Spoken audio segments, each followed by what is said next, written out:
Assalamualaikum warahmatullahi wabarakatuh. Perkenalkan, nama saya Yulfan Fianisa dari tim ISEC Juton dengan judul PION, Physics Online SSP Terintegrasi Video Kontekstual Model Project Based Learning guna mewujudkan mutu pendidikan berkelanjutan. Berdasarkan hasil riset PISA, Program for International Student Assessment tahun 2018 yang dirilis oleh OECD, Organization for Economic Cooperation and Development, menunjukkan bahwa keterampilan dasar membaca dan matematika Indonesia masih terbilang rendah. Sedangkan tujuan pembangunan berkelanjutan atau SDGs, Sustainable Development Goals, pemerintah Indonesia yang sejalan dengan RPJMN, Rencana Pembangunan Jangka Menengah Nasional 2015 sampai dengan 2019, salah satunya menjamin seluruh anak muda dan sebagian besar orang dewasa, baik laki-laki maupun perempuan, melek huruf dan angka. Hal ini menuntut pendidikan di Indonesia dapat menciptakan generasi abad ke-21 yang memiliki kemampuan di antaranya ICT literasi atau Information and Communication Technology literasi dan keterampilan proses sains.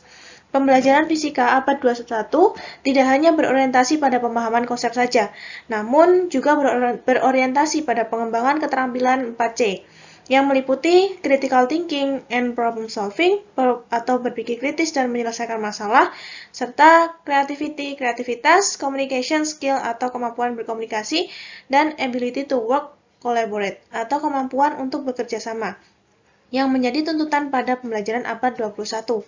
Sehingga dibutuhkan suatu perangkat pembelajaran fisika yang berperan melatih keterampilan ICT literasi atau Information and Communication Technology literasi, serta keterampilan proses sains peserta didik guna mewujudkan pendidikan berkelanjutan.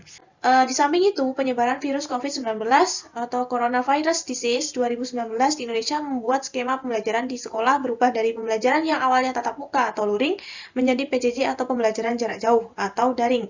Pandemi ini berimbas pada berbagai bidang, salah satunya pada sektor pendidikan. Keadaan pandemi seperti ini mengharuskan semua tenaga pendidik untuk mengganti proses pembelajaran menggunakan e-learning atau melalui media online bermacam platform dapat digunakan untuk melakukan dalam proses pengajaran daring, sehingga perlu adanya dukungan fasilitas pembelajaran yang memadai dan kecakapan pemanfaatan teknologi informasi, menurut Rusman 2019. Namun pada kenyataannya, dalam praktek pembelajaran daring di sekolah masih banyak yang dianggap hanya memberikan tugas secara online dan dianggap kurang sesuai dengan pembelajaran daring yang bermakna seperti realitas sesungguhnya. Saat ini, kurangnya pantauan secara langsung dari pihak sekolah juga menyebabkan siswa kurang aktif dalam kegiatan literasi. Aspek literasi, terutama literasi pada aspek sains, diduga mampu menunjang keterampilan pada pembelajaran mata pelajaran fisika, manakala disediakan modul dipantau dengan tutorial. Melalui penelitian ini, penulis bermaksud dapat menghasilkan suatu inovasi dalam dunia pendidikan, yaitu PION, Physics Online SSP Subject Specific Pedagogy, suatu aplikasi yang terintegrasi video kontekstual, model Project Based Learning, yang mampu meningkatkan kemampuan ICT literasi, dan keterampilan proses sains peserta didik untuk mempersiapkan sumber daya manusianya menuju SDGs di masa pemulihan pandemi COVID-19. PION atau Physics Online merupakan sebuah aplikasi yang dirancang menggunakan perangkat pembelajaran SSP atau Subject Specific Pedagogy terintegrasi video kontekstual berbasis PJBL atau Project Based Learning sebagai media pembelajaran guna mewujudkan mutu pendidikan berkelanjutan ditinjau dari kemampuan ICT literasi dan keterampilan proses sains peserta didik SMA menuju masa pemulihan dari pandemi COVID-19. Penggunaan aplikasi PION atau Physics Online dimulai dari melakukan pendaftaran yang disimbolkan dengan tulisan Sign Up. Saat melakukan pendaftaran, di halaman pertama adalah pemilihan untuk mendaftar sebagai peserta didik atau sebagai pendidik. Untuk mendaftar sebagai guru, harus mengisi data diri berupa username, password, nama, dan NIP. Sedangkan untuk peserta didik, yaitu harus mengisi data identitas diri, meliputi username, password, nama, kelas, dan nomor presensi.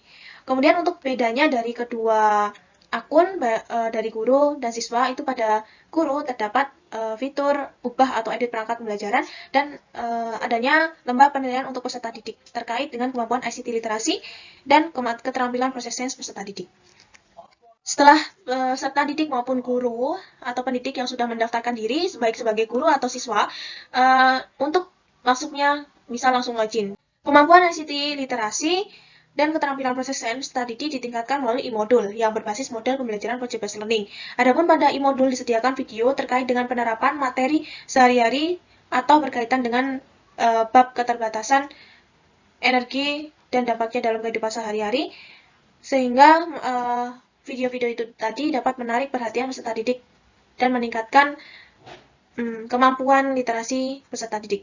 Kemudian selain itu, pada bagian akhir LKPD, peserta didik diharapkan mampu membuat suatu produk atau proyek terkait pengembangan teknologi sebagai solusi terhadap keterbatasan energi yang ada, mulai dari pembuatan alat akses air bersih dan sanitasi, serta melakukan inovasi teknologi yang mampu mengelola dan menggunakan sumber energi yang bertanggung jawab dan ramah lingkungan.